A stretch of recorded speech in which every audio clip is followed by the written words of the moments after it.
नमस्कार दोस्तों, आप सभी लोगों का इस नए वीडियो में स्वागत है। तो गाइज आज की इस वीडियो में हम बात करने वाले हैं आपके क्लासिकल मैकेनिक्स के इंपॉर्टेंट फॉर्मूलाज के बारे में। ठीक है, हमने इसके पहले भी आपके 2 लेक्चर इसमें कर रखे हैं। अगर आपने वो दोनों लेक्चर नहीं देखे हैं तो उसको भी ज़रूर देख लीजिएगा, क्योंकि हमने उनमें भी आपके बहुत सारे इंपॉर्टेंट फॉर्मूलाज डिस्कस किए हैं। ठीक है, आज हम लेक्चर 3 कर रहे हैं गाइज, और इसमें भी आपके बहुत सारे ऐसे कॉन्सेप्ट डिस्कस करेंगे, बहुत सारे ऐसे फॉर्मूलाज डिस्कस करेंगे।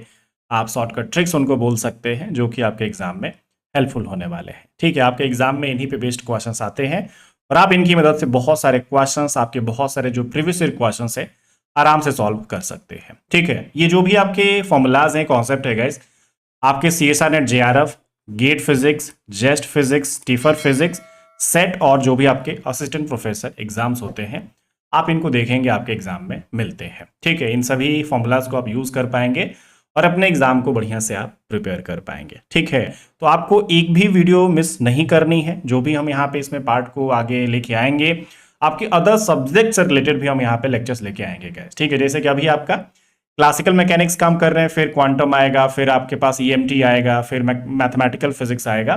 तो इस तरीके से हर सब्जेक्ट से रिलेटेड आपके जो भी फॉर्मूलाज हैं, जो भी आपके कॉन्सेप्ट है, हम शॉर्टकट में डिस्कस करेंगे। ठीक है, तो चलिए वीडियो को स्टार्ट करते हैं। लेकिन वीडियो में आगे बढ़ने से पहले आप वीडियो को जरूर लाइक कर दीजिएगा। चैनल पे अगर आप नए हैं तो चैनल को सब्सक्राइब कर दीजिएगा, जिससे कि आगे की जो भी हम वीडियोस अपलोड करें आपको तुरंत नोटिफिकेशन मिल सके और आप इस वीडियो को तुरंत देख सकेगा। ठीक है, और दोस्तों के साथ भी जरूर आप शेयर कर दीजिएगा, जिससे कि उनको भी इससे मदद मिल सके। ठीक है, चलिए शुरू करते हैं। तो गाइस, हमने जो पिछला लेक्चर किया था उसमें आपके 17 नंबर फॉर्मूलाज तक हमने डिस्कस कर लिया था। ठीक है, उसमें जो लास्ट फॉर्मूला था हमने डिस्कस किया था आपका radial and transverse component of velocity. ठीक है, तो आपके पास जो रेडियल वेलोसिटी होता है, जो आपका ट्रांसवर्स वेलोसिटी होता है, उसके जो कंपोनेंट है हमने डिस्कस कर लिया है, वो आपको पिछले लेक्चर में मिल जाएगा। ठीक है, उसके बाद हम बात करने वाले हैं गाइस आपका जो एक्सेलरेशन होता है, उसका जो भी रेडियल कंपोनेंट है, उसका जो भी वहां पे अपना ट्रांसवर्स कंपोनेंट है, उसके बारे में बात करेंगे। ठीक है, अगर हम बात करें गाइस यहाँ पे जो आपका एक्सेलरेशन होता है, इसमें 2 कंपोनेंट आपके इन्वॉल्व होते हैं। 2 कंपोनेंट का ये सम होता है बेसिकली। टोटल कंपोनेंट अगर आप करेंगे तो आपके पास एक्सेलरेशन मिल जाएगा। ठीक है, आपका जो एक्सेलरेशन वेक्टर है, ए वेक्टर यहाँ पे रिप्रेजेंट किया जा सकता है, is equal to AR vector plus A theta vector. ठीक है, ये जो आपके पास AR है गाइस, इसको हम क्या बोलेंगे, ये आपका जो रेडियल एक्सेलरेशन होता है उसका कंपोनेंट यहाँ पे बोला जाएगा। ठीक है, आपके पास ये जो थीटा वाला कंपोनेंट है, इसको हम अपना जो ट्रांसवर्स एक्सेलरेशन है उसका कंपोनेंट हम यहाँ पे बोल सकते हैं। ठीक है, तो अगर हम देख रहे हैं यहाँ पे, ये आपका चाहो तो आप इसको वेक्टर फॉर्म में रख सकते हैं, तो आप इसको ऐसे लिखेंगे। लेकिन इनको अगर हम चाहें तो अपना मैग्नीट्यूड और अपना जो यूनिट वेक्टर है उसके फॉर्म में भी रख सकते हैं। ठीक है, याद रखिएगा हमारे पास ये AR vector is equal to आपका AR आर कैप। ठीक है, ये वेक्टर है, ये आपका मैग्नीट्यूड है, ये हमें पता होना चाहिए। ये कब आएगा गाइस, जब आप AR वेक्टर का जो आपके पास मैग्नीट्यूड लेंगे तो आपके पास ये अपना AR मिल जाएगा गाइस। ठीक है, तो वही है आपका AR का ये मैग्नीट्यूड है। फिर अब मैग्नीट्यूड है, उसको अगर एक डायरेक्शन में लेके जाते हैं तो वो फिर से अपने वेक्टर फॉर्म में कन्वर्ट हो जाएगा। तो इसीलिए हमारे पास कोई भी वेक्टर होता है, उसको अगर लिखना होता है तो मैग्नीट्यूड और इनटू आपका यूनिट वेक्टर, तो इससे हमारा वो वेक्टर फॉर्म में भी हो जाएगा और हमें ये भी पता चल जाएगा कि वो किस डायरेक्शन में जा रहा है और वहां पे उसका मैग्नीट्यूड क्या है। ठीक है, तो इस तरीके से रिप्रेजेंट करने का तरीका होता है। ये सब चीजें आपने मैथमेटिकल फिजिक्स में जरूर सीखी होंगी, मैथमेटिक्स में आपने जरूर पढ़ा होगा। ठीक है, तो इसमें आपका जो दोनों कंपोनेंट हम इसको ऐड करके रख सकते हैं। AR वेक्टर की जगह पे आपका AR आर कैप और A थीटा वेक्टर की जगह पे A थीटा थीटा कैप। ठीक है, यहाँ पे हमने जैसा आपको बताया, AR वेक्टर आपका रेडियल एक्सेलरेशन हो जाता है, A थीटा वेक्टर आपका ट्रांसवर्स एक्सेलरेशन हो जाता है गाइस। इसके नाम भी आपको पता होने चाहिए, कई बार हम कंफ्यूज हो जाते हैं, छोटी छोटी चीजों में दिक्कत हो जाती है हमें। ठीक है, अगर हम यहाँ पे अपने एक्सेलरेशन के कंपोनेंट की बात करें गाइस, इसका जो एग्जैक्ट फॉर्मूला है वो क्या होता है आपका R double dot minus R theta dot square R cap plus R theta double dot plus 2R dot theta dot आपका थीटा कैप। ठीक है, इसमें आपके 2 पार्ट हैं गाइस। ये वाला जो पोर्शन है ये आपका AR का मैग्नीट्यूड है, जो आपका AR वेक्टर था उसका अगर आप मैग्नीट्यूड करेंगे तो आपके पास R double dot minus R theta dot square आपके पास मिल जाता है। ठीक है, और ये वाला जो पोर्शन है आपके पास जो थीटा कैप के साथ दिख रहा है, ये आपके इस A थीटा की वैल्यू है, जिसको कि हम क्या बोलेंगे, मैग्नीट्यूड ऑफ ट्रांसवर्स एक्सेलरेशन। ये फॉर्मूला हमें याद होना चाहिए कि हमारे CSIR नेट एग्जाम में ये डायरेक्टली कई बार पूछा जा चुका है ये फॉर्मूला, ठीक है, यूज करना है हमें इसको, ठीक है। तो ये याद होना चाहिए आपका, कुछ इस तरीके से रिप्रेजेंट हो सकता है। फिर अगर हम इनका मैग्नीट्यूड करते हैं गाइस, मान लीजिए जो भी आपके पास ए आर वेक्टर था और एक का आपके पास जो ए थीटा वेक्टर था, अगर हम इनका मैग्नीट्यूड करते हैं, आप देख सकते हैं हमने जो आपको वैल्यूज ऊपर बताई वही आपका यहाँ पे ए आर और ए थीटा की वैल्यू हो जाती है, ठीक है। इसको हम क्या बोलेंगे, magnitude of A R vector, या फिर बस आप इसको ए आर बोल सकते हैं, और ये आपका magnitude of A theta vector, या फिर ए थीटा आप इसको बोल सकते हैं। याद रहेगा गाइस, हमें हमेशा फॉर्मूला दिमाग में रखना है, ये आपका R double dot minus R theta dot square, और ये आपका R theta double dot plus 2r dot theta dot, ठीक है। ये दोनों का अलग अलग कंपोनेंट की हम बात कर रहे हैं, आपका जो रेडियल एक्सेलरेशन है और आपके पास जो ट्रांसवर्स एक्सेलरेशन है।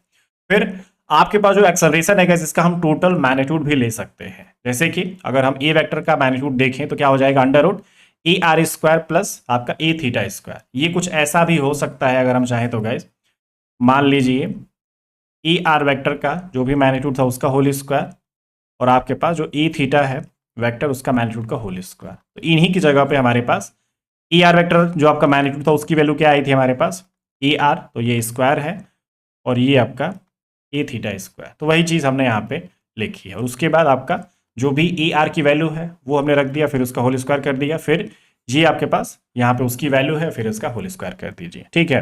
तो हमारे पास ए थीटा का होल स्क्वायर और यहाँ पे ए आर का होल स्क्वायर, कुछ इस तरीके से हमारा एक्सेलरेशन का कंप्लीट फॉर्मूला या फिर मैग्नीट्यूड लेके आ सकता है, ठीक है। ये जो फॉर्मूला है गाइस काफी इंपॉर्टेंट चीज है, एकदम याद रखिएगा। ये आपके अगर फॉर्मूलाज की बात करें ना गाइस, ये आपका बस CSIR नेट JRF इन सब एग्जाम में ही नहीं, बल्कि ये कुछ जो कॉन्सेप्ट है आपका, मान लीजिए IIT जैम हो गया, CUET PG हो गया, एंड जो MSc एंट्रेंसेस लेवल के भी जो एग्जाम होते हैं ना गाइस, वहां पे भी इस टाइप के क्वेश्चंस आप देख सकते हैं, आपको ये फॉर्मूलाज यूज करने पड़ते हैं, ठीक है। तो याद रहेगा, उम्मीद है आपको सब कुछ समझ में आ रहा है। कुछ भी डाउट होगा तो कमेंट कर दीजिएगा गाइस आप लोग। नेक्स्ट हम कॉन्सेप्ट की बात कर रहे हैं, ये आपका 19 नंबर है। नेक्स्ट है हमारे पास मोमेंट ऑफ इनर्शिया टेंसर, ठीक है। जैसे कि हमने मोमेंट ऑफ इनर्शिया का फॉर्मूला देखा है गाइस, हमने मोमेंट ऑफ इनर्शिया को बहुत बार बहुत बेसिक से हम पढ़ते आ रहे हैं, ठीक है। लेकिन जो आपके पास मोमेंट ऑफ इनर्शिया होता है उसको हम टेंसर फॉर्म में या फिर मैट्रिक्स फॉर्म में भी कन्वर्ट कर सकते हैं, ठीक है। एक जैसा कि मैट्रिक्स आप देखते हैं, आपके पास जो 3x3 की मैट्रिक्स होती है ना, कुछ उसी तरीके से हम इसको भी रिप्रेजेंट कर सकते हैं। 3x3 में जो आपके एलिमेंट्स होते हैं क्या होते हैं, A11, A12, A13, A21, A22, A23, A31,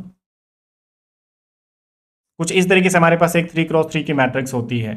यहाँ पे आपके पास जो भी I और J होते हैं गाइस, हम उनमें 1 2 3 मान ले लेते हैं, लेकिन यहाँ पे ऐसा बिल्कुल भी नहीं है। हमारे पास जो भी एलिमेंट है वो मोमेंट ऑफ इनर्शिया का लिया जाएगा, और इसमें जो आपके पास IG होगा गाइस, वो आपका XYZ हम यहाँ पे रिप्रेजेंट कर रहे हैं, ठीक है। आपके पास जैसे 1 1 हुआ था, IJ अगर आपका ये 1 1 है तो आपके पास ये 1 1 हुआ था, तो उसी तरीके से I और J जब आपका XX होगा तो आप देख सकते हैं मोमेंट ऑफ इनर्शिया आपका XX वाला कॉम्पोनेंट यहाँ पे हो जाएगा, ठीक है।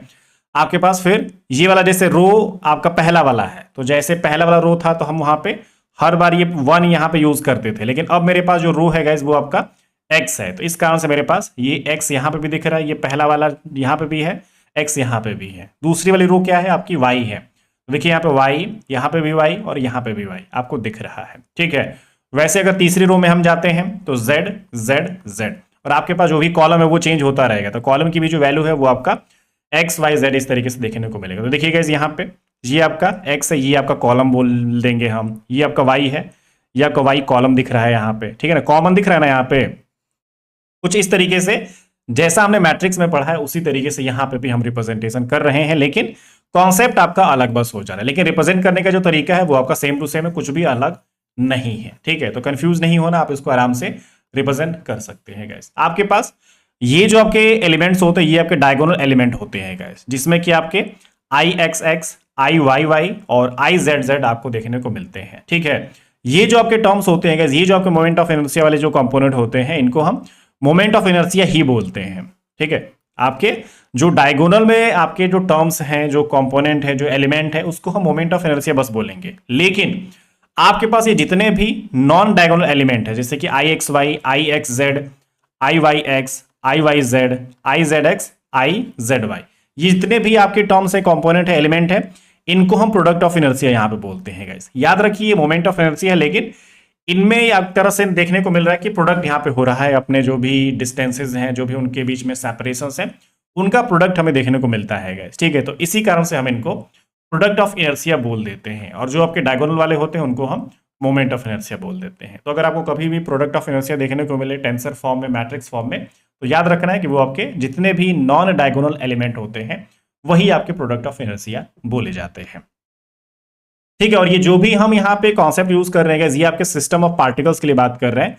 मतलब कि हमारे पास एक ऐसा सिस्टम होगा जिसमें कि मल्टीपल आपके मासेस दिए जाएंगे, उनके बीच में सेपरेशन दिया जाएगा, R1, R2, R3, कुछ इस तरीके से हमारे पास क्वेश्चन में चीजें दी जाती हैं। ठीक है, आपका M1, M2, M3, आपको बहुत सारे ऐसे क्वेश्चंस में चीजें दी जाती हैं। तो जब ऐसी सिचुएशन होती है तो मैं उसके लिए बात कर रहा हूं गैस यहाँ पर, जिसको कि आप सिस्टम ऑफ पार्टिकल्स बोल सकते हैं। ठीक है, अब जो भी आपके पास ये एलिमेंट है, I X X, I Y Y, I Z Z, ये जितने भी आपके कंपोनेंट एलिमेंट हैं, इन सब की वैल्यूज भी हमें याद रखनी होंगी गाइस। अगर क्वेश्चन में आता है तो किस तरीके से सॉल्व किया जा सकता है। देखिए, सबसे पहले आपकी जो डायगोनल वाले एलिमेंट है, आई एक्स एक्स, मतलब क्या है, समेसन आपका है M I R I square minus X I square. ठीक है, उसके बाद अगर हम आई वाई वाई की बात करें तो आपका summation M I R I square minus Y I square. ठीक है, अगर हम आई जेड जेड की बात करते हैं, जो आपका ये आपका कंपोनेंट है, is equal to summation over M I R I square minus Z I square. ठीक है, तो इन दोनों में उतना डिफरेंस नहीं है, बस हमें x I square, Y I square और आपका जेड आई स्क्वायर यहाँ पे करना था, और सब कुछ वहां पे सेम था। ठीक है, लेकिन अगर हम अपने नॉन डायगोनल एलिमेंट की बात करते हैं, इनके फॉर्मूलाज में थोड़ा सा बदलाव देखने को मिलेगा, इनका फॉर्मूला थोड़ा सा अलग होता है। ठीक है, जो भी आपके सिमिलर टाइप के जो एलिमेंट है उनकी वैल्यू तो एक ही होती है, जैसे कि एक्स वाई और वाई एक्स, ये सिमिलर टाइप के ही अपने एलिमेंट है। ठीक है, तो इनकी जो वैल्यू होगी गाइस वो आपकी इक्वल होगी कितनी, minus summation M I X I Y आई। ठीक है, अगर आप इसको चाहो तो जैसे कि एक्स वाई की जगह पे आपका एम आई एक्स वाई आई आई सही है, लेकिन अगर आप वाई एक्स की जगह बात करेंगे तो ये आपका M I Y I X आई। ठीक है, तो जिस भी कंपोनेंट पे हम होंगे उसी के अकॉर्डिंग हम इसको लिख सकते हैं। ठीक है, तो आपका एक्स वाई की जो वैल्यू होगी वो आपके वाई एक्स की भी वैल्यू वहां पे होगी। तो वैसे ही अगर मैं वाई जेड वाले की बात करता हूं, मोमेंट ऑफ इनर्शिया वाले का, तो ये आपका किसके बराबर होगा, आई जेड वाई के बराबर होगा गाइस। ठीक है, इसमें क्या होगा, minus M I Y I Z I करिए या फिर जेड आई वाई आई करिए, दोनों आपका यहाँ पे करेक्ट माना जाएगा। ठीक है, अगर हम आई एक्स जेड और आई जेड एक्स की बात करें तो यहाँ पे minus sign summation M I X I Z I या फिर माइनस समेसन आपका M I Z I X I, आप इसको कर सकते हैं। ठीक है, तो ये जो आपके सारे के सारे फॉर्मूलाज थे आपके प्रोडक्ट ऑफ इनर्शिया के हैं, और ये जो आपके सारे फॉर्मूलाज हैं ये आपके मोमेंट ऑफ इनर्शिया है के हैं गाइस। ठीक है, मोमेंट ऑफ इनर्शिया और ये जो आपका है प्रोडक्ट ऑफ इनर्शिया। ठीक है, ये कुछ इस तरीके से हम देख सकते हैं, चीजों को आप लोग याद रखिएगा। उसके बाद अगर हम बात करेंगे, ये तो मान लीजिए सिस्टम ऑफ पार्टिकल के लिए था, लेकिन अगर हमारे पास क्वेश्चन में रिजिड बॉडी के लिए पूछा जाए तो रिजिड बॉडी के लिए भी आपके पास फॉर्मूला बन सकता है, लेकिन बस क्या करना है, वहां पे आपका मास बस चेंज हो जाता है गाइस। ठीक है, अगर हम कभी भी रिजिड बॉडी के लिए moment of inertia tensor form में देखेंगे तो आपके पास सारे जो एलिमेंट होंगे वो तो वैसे ही होंगे, लेकिन बस आपके जो मासेस थे वो बस आपको बदलते हुए दिखेंगे। ठीक है, तो आप देखेंगे इस आई एक्स एक्स की जगह पे क्या हो जाएगा, integration R square minus X square, और जो हम एम आई उधर कर रहे थे अब यहाँ पे क्या हो जाएगा, डी एम आपको कर देना है, एम की जगह पे डी एम कर देना है। ठीक है, आई वाई वाई की जगह पे क्या हो जाएगा गाइस, आपका integration R square minus Y square, D M आपके पास हो जाएगा। आई जेड जेड की जगह पे क्या हो जाएगा आपके पास, इंटीग्रेशन और R square minus Z square D M. और एक चीज आप ये ध्यान रखिएगा कि हमारे पास जब मल्टीपल सिस्टम ऑफ पार्टिकल्स थे तो हम वहां पे समेसन यूज कर रहे थे, लेकिन जैसे ही आपके पास रिजिड बॉडी आता है, ठीक है, या फिर कंटिन्यूअस डिस्ट्रीब्यूशन आता है, तो हमें वहां पे जो आपका m था उसको dm करना है, और जो आपके पास समेसन था उसको हम इंटीग्रेशन के फॉर्म में कर देते हैं। ठीक है, वैसे हमारा जो इंटीग्रेशन होता है ना गाइस, ये भी एक तरीके से समेसन का ही काम करता है, क्योंकि इंटीग्रेशन आपका एक इनिशियल पॉइंट होगा और एक आपके पास फाइनल पॉइंट होगा, तो उसके बीच में जितनी भी वैल्यूज होंगी उनको साथ में जोड़ने का काम करता है, और हमारा जो समेसन होता है वो भी तो जोड़ ही रहा है ना। ठीक है, हमें बस एक इनिशियल लिमिट और फाइनल लिमिट अगर पता होती है तो जो भी हम वैल्यूज हैं उनको बार बार जोड़ के समेसन निकालते हैं, लेकिन इंटीग्रेट करने से हमें डायरेक्टली सारी चीजें पता चल जाती है, हमें बार बार उनको ऐड नहीं करना पड़ता है। तो एक तरीके से याद रखिए, समेशन जो काम करता है वही काम आपका इंटीग्रेशन भी करता है, ये भी ऐड करने का ही काम करता है। ठीक है, तो जब हमारे पास सिस्टम ऑफ पार्टिकल्स होता है तो वहां पे हम समेशन यूज करते हैं, आपका एम ही यूज करते हैं मास को। लेकिन जैसे ही हम अपने कंटिन्यूअस डिस्ट्रीब्यूशन सिस्टम में जाते हैं या फिर रिजिड बॉडी के लिए जाते हैं तो आपके पास समेशन हट जाता है और वो इंटीग्रेशन में बदल जाता है, और आपका जो मास होता है वो डीएम वहां पे हम रख देते हैं। मतलब जो भी आपका मास का एलिमेंट है वो हम चाहे तो वहां पे रख सकते हैं। ठीक है, और कई बार ये जो आपका मास है गाइस, इसके एलिमेंट भी हम यूज कर सकते हैं। जैसे कि आप डीएम की जगह पे अपना रो डी एक्स मान लीजिए यूज कर सकते हैं। जैसे कि मास पर यूनिट लेंथ या फिर सरफेस पर यूनिट लेंथ आपके पास जैसे हो सकता है, ठीक है, या फिर सरफेस पर यूनिट एरिया भी आपके पास हो सकता है। तो आपका जो डीएम है ना गाइस, उसी हिसाब से वो चेंज हो सकता है, क्योंकि जब भी हम डिस्ट्रीब्यूशन करेंगे ना गाइस, वो आपका लीनियर डिस्ट्रीब्यूशन हो सकता है, या फिर सरफेस एरिया पर डिस्ट्रीब्यूशन हो सकता है, या फिर वॉल्यूम टाइप का कोई भी डिस्ट्रीब्यूशन हो सकता है। तो उसी क्वेश्चन के अकॉर्डिंग हमारे पास ये जो डीएम है इसकी जो वैल्यू होगी चेंज हो सकती है। कभी आपका रो डीएक्स हो सकता है, कभी आपका सिग्मा डीएक्स हो सकता है, कभी आपका लैम्डा डीएक्स हो सकता है। तो आपके पास कुछ अलग अलग तरीके के यहाँ पे जो क्वेश्चंस होंगे गाइस आपको देखने को ये मिल सकते हैं। सिग्मा भी कर सकते हैं, ठीक है। तो ये भी आपको फॉर्मूलाज में चीजें देखने को मिल जाएगी, आपके क्वेश्चंस इस पे भी आते रहते हैं।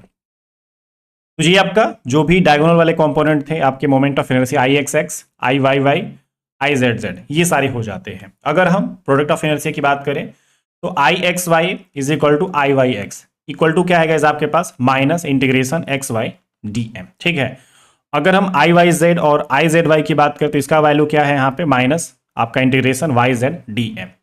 अगर हम आई एक्स जेड और आई जेड एक्स की बात करें तो इसका वैल्यू क्या है minus integration X Z D M, या फिर इसको आप रख सकते हैं minus integration Z X D M, ठीक है। तो जो भी आपको रिक्वायरमेंट होगी उसी हिसाब से हम यहाँ पे बात करेंगे। तो ये जो भी आपके पास चीजें थी गाइस, हमारे पास क्या थी, आपका moment of inertia tensor form में, और ये इसकी दो कैटेगरीज थी, ठीक है।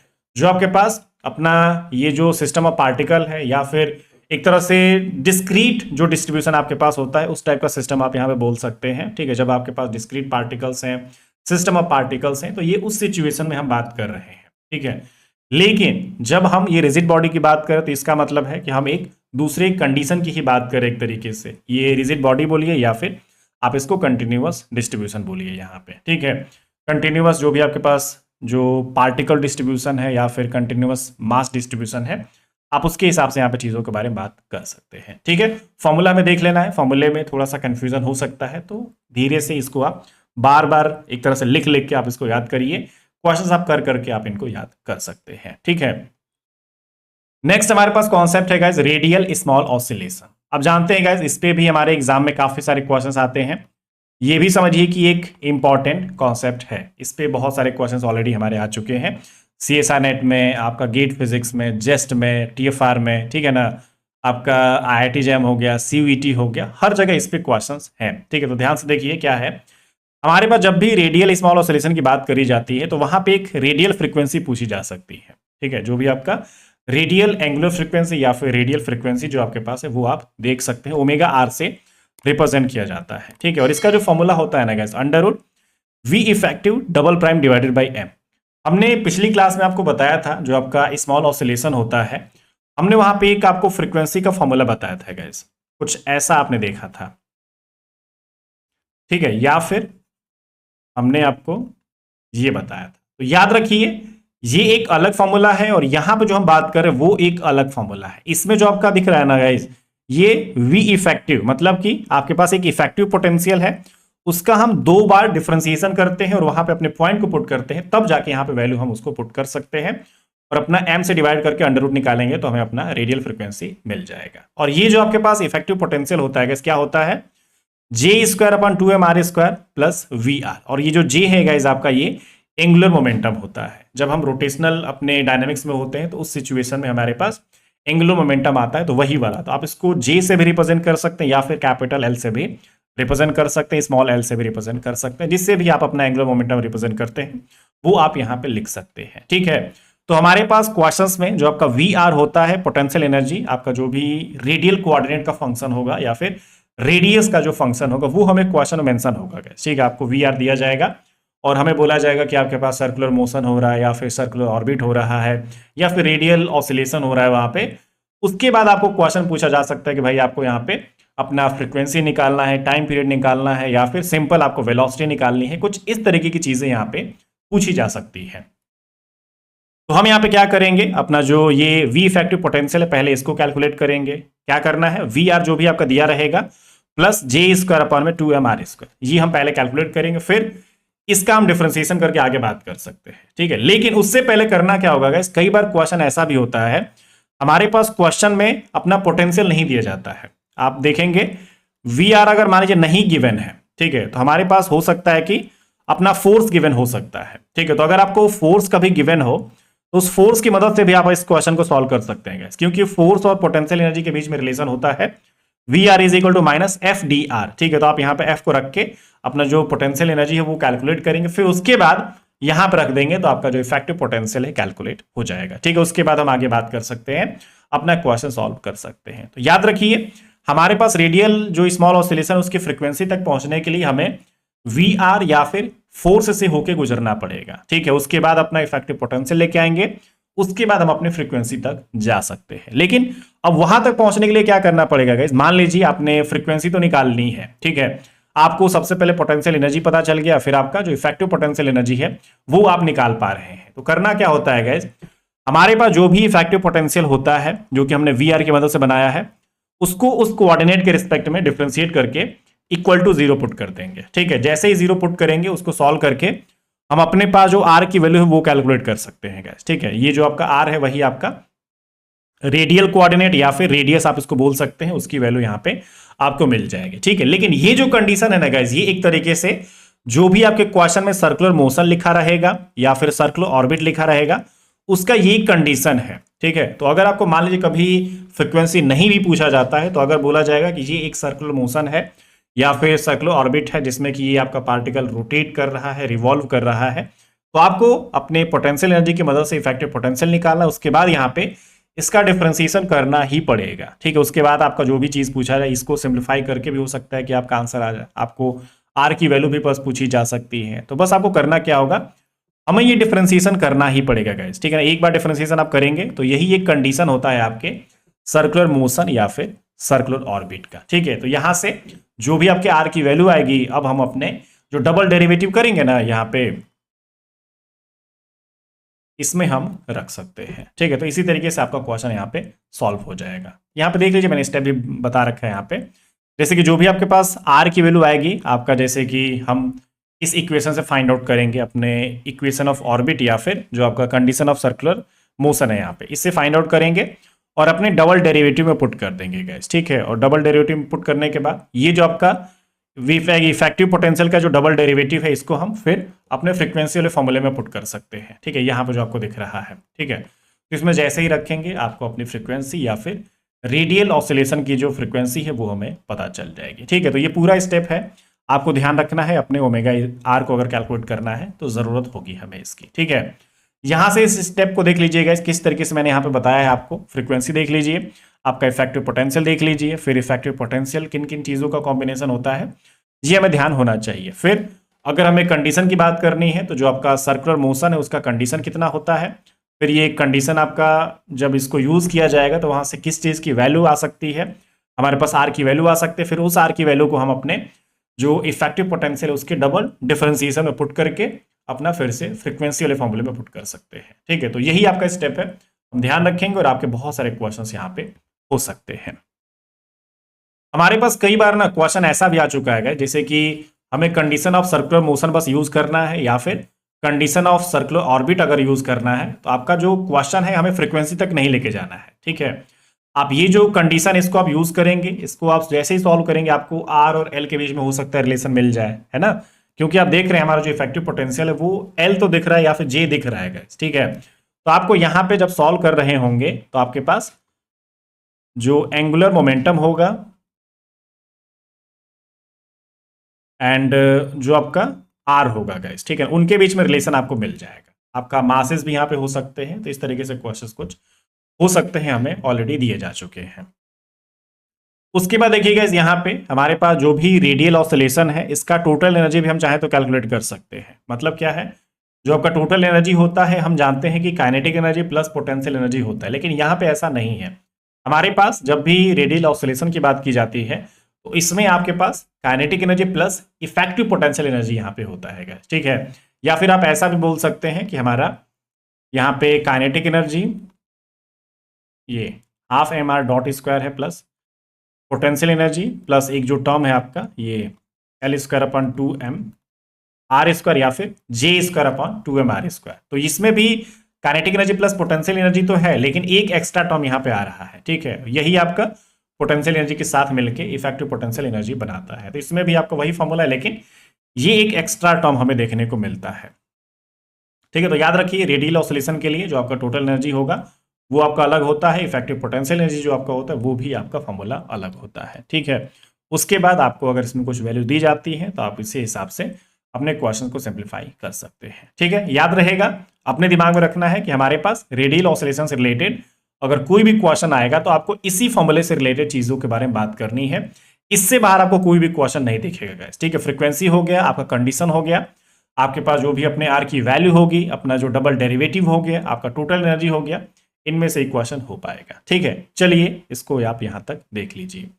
अगला देखते हैं गाइस हमारे पास क्या है। हमारा एक इंपॉर्टेंट फॉर्मूला यहाँ पे कॉन्सेप्ट है, ठीक है। हम इसको बार बार इसे सॉल्व नहीं करते हैं, ये जो कुछ वैल्यू में बताने वाला हूं अलग अलग कोऑर्डिनेट्स के लिए, इसको आप याद कर लीजिए, आपके कई सारे क्वेश्चंस हो जाएंगे, ठीक है। क्योंकि कई बार एग्जाम्स में डायरेक्टली ये चीजें पूछी गई है गाइस। तो क्या है हमारे पास, Lagrangian in different coordinate system. जैसे कि हम लैग्रेंजियन और हैमिल्टोनियन के बारे में पहले लेक्चर में बात कर चुके हैं गाइस। अगर आप लैग्रेंजियन और हैमिल्टोनियन के बारे में थोड़ा सा डिटेल में जानना चाहते हैं तो उसको एक बार जरूर देख लीजिएगा। उसके अलावा हमने लैग्रेंजियन से रिलेटेड और आपके हैमिल्टोनियन से रिलेटेड कई सारे डेरिवेशंस भी करा रखे हैं चैनल पे, तो उसको भी आप एक बार जरूर देख लीजिएगा गाइस, ठीक है। तो सबसे पहले अगर हम बात करें, यहाँ पे हमारे पास कार्टेशियन कोऑर्डिनेट है गाइस। तो कार्टेशियन कोऑर्डिनेट वही जो आपका एक्स वाई जेड होता है, तो हम यहाँ पे 3 डायमेंशनल लेके चलने वाले हैं, ठीक है। तो अगर हम कार्टेशियन कोऑर्डिनेट 3 डायमेंशनल रखते हैं तो आपका जो लैग्रेंजियन होता है ना गाइस, कितना हो जाता है, half M X dot square plus Y dot square plus Z dot square minus V R. अब आपके क्वेश्चन में ये ध्यान रखना है कि हमारे पास एक डायमेंशन का क्वेश्चन है कि 2 डायमेंशन का क्वेश्चन है या फिर 3 डायमेंशन का क्वेश्चन है। तो अगर आपको एक डायमेंशन का क्वेश्चन दिखता है तो वाई डॉट स्क्वायर और जेड डॉट स्क्वायर आपको भूल जाना है, बस हमें half M X dot square ही रखना होगा माइनस वी आर, ठीक है। अगर आपको 2 डायमेंशन का दिखता है तो आपको जेड डॉट भूल जाना है, उसको आप हटा देंगे, आपको बस X dot square plus Y dot square तक ही रखना है, ठीक है, माइनस वी आर, कुछ इस तरीके से होगा। तो आपको अपने क्वेश्चन में बस ये थोड़ा सा दिमाग लगा के चलना है, ये देखते रहना है कि आपको कितने डायमेंशन तक चीजें पूछी गई हैं, ठीक है। तो ये हमने आपको 3 डायमेंशन तक बता दिया। अगर 1 डायमेंशन आता है तो वो आप रख सकते हैं, 2 डायमेंशन आता है तो वो देख लीजिएगा, और अगर 3 आता है तो आपके पास सामने दिख ही रहा है, ठीक है। अगर हम बात करेंगे यहाँ पे सिलेंड्रिकल कोऑर्डिनेट्स में जो आपका लैग्रेंजियन होता है उसका फॉर्मूला क्या होता है, L is equal to half M R dot square plus R square phi dot square plus Z dot square minus V R, ठीक है।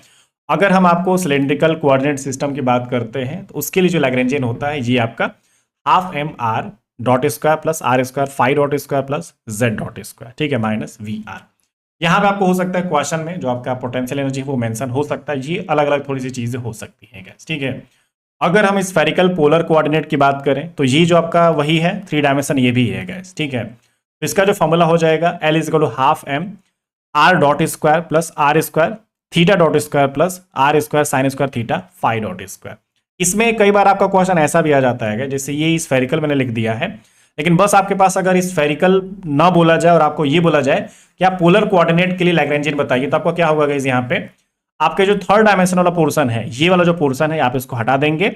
आपको बस करना क्या है, half M R dot square plus R square theta dot square minus V R. तो आपके पास यहाँ पे जो लैग्रेंजियन सिस्टम है, लैग्रेंजियन का जो फॉर्मूला है पोलर कोऑर्डिनेट के लिए हो जाएगा, ठीक है। लेकिन जब आप इसको ऐड कर देंगे ये वाले 3rd टर्म को, तो आपके पास ये स्फेरिकल पोलर कोऑर्डिनेट का फॉर्मूला होगा, ठीक है। तो याद रखना है कि हमारे पास कोई भी अगर जो कोऑर्डिनेट आता है उसके हिसाब से हम अपनी वैल्यू को लिख सकते हैं, ठीक है।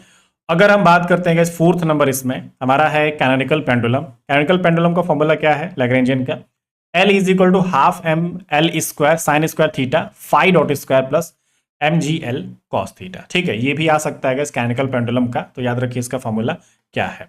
अगर हम सिंपल पेंडुलम के लिए बात करें तो आपका L is equal to half M L square theta dot square minus M G L 1 minus cos theta. ठीक है, अगर हम कंपाउंड पेंडुलम के लिए बात करते हैं गाइस तो Lagrangian is equal to 1/2 I theta dot square plus M G L cos theta यहाँ पे हो जाता है। इसमें जो आपका आई है गाइस वही आपका मोमेंट ऑफ इनर्शिया जो हम यूज करते हैं वही वाला आपके पास होता है। ठीक है, अगर हम स्फेरिकल पेंडुलम की बात करते हैं गाइस यहाँ पे तो आपके पास क्या हो जाता है, L is equal to half M R square theta dot square plus R square sine square theta phi dot square minus M G R cos theta यहाँ पे हो जाता है। ठीक है, तो ये आपके पास सारे फॉर्मूलाज थे। आप लैग्रेंजियन वाले को तो सबको याद कर ही लीजिए क्योंकि इनका हमें डेरिवेशन नहीं करना है गाइस। ठीक है, लेकिन अगर आपको डेरिवेशन की रिक्वायरमेंट होगी, अगर आप सेमेस्टर्स में होंगे तो जरूर बता दीजिएगा, हम इसके डेरिवेशंस भी करेंगे।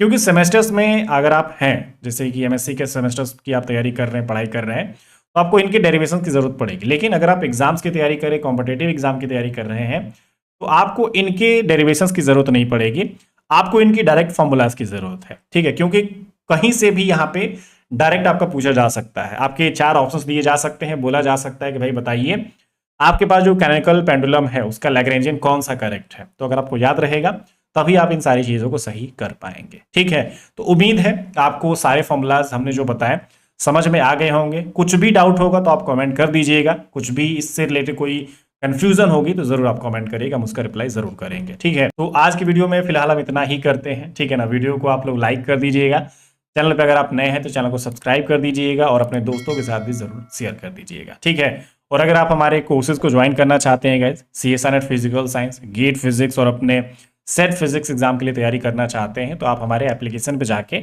हमारे कोर्सेज को ज्वाइन कर सकते हैं। और आपको जो कोर्सेज की लिंक है गाइस हमारे डिस्क्रिप्शन बॉक्स में भी मिल जाएगी, आप उस पर क्लिक करके एप्लीकेशन को डाउनलोड कर सकते हैं और अपने कोर्सेज को बाय कर सकते हैं। ठीक है, चलिए, thank you so much, take care, bye bye.